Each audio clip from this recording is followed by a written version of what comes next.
put it all into one company, and then the other company would definitely die, or split it between the two companies. But if I split it between the two companies, then both might die. And when you put your blood, sweat, and tears into creating something, or building something, it's like a child. And so it's like, which one am I going to let one starve to death? I couldn't bring myself to do it, so I split the money between the two. Fortunately, thank goodness, they both came through.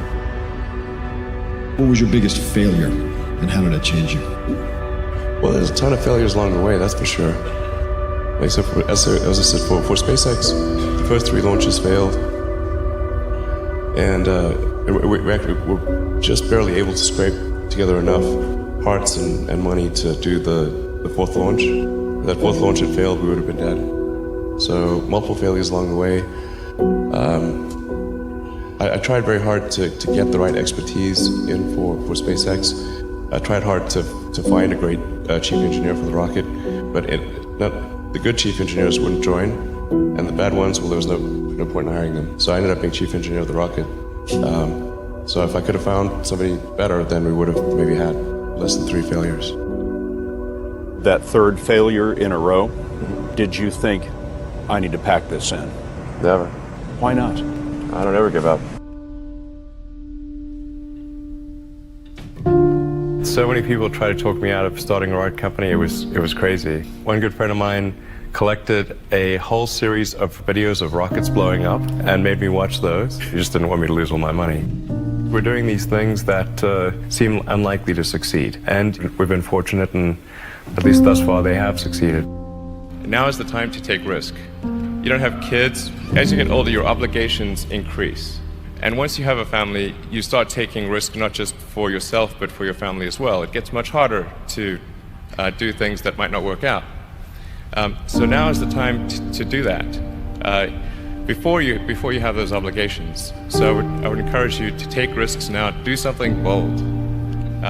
You won't regret it. How did you figure you were going to start a car company and be successful at it? Well, I didn't really think Tesla would be successful. I thought we would most likely fail. But I thought that we at least could address the false perception that people had that an electric car had to be ugly and slow and boring like a golf cart. But you say you didn't expect the company to be successful, then why try? If something's important enough, you should try, even if the probable outcome is failure. Or how do you think about making a decision when everyone tells you this is a crazy idea? Or where do you get the internal strength to do that? Well, first of all, I'd say I actually think I feel fear quite strongly. So it's not as though I just have the absence of fear. I feel it quite strongly. But there are just times when something is important enough, you believe in it enough, that you do it in spite of the fear. I think about what technology solution is necessary in order to achieve the particular goal, and then try to make as much progress in that direction as possible. I think being a multi-planet species and being out there among the stars is important for the long-term survival of humanity, and that's one reason. But then the part that I find personally most motivating is that it creates a sense of adventure, and it makes people excited about the future. If you consider 2 futures, one where we are forever confined to Earth until eventually something terrible happens, or another future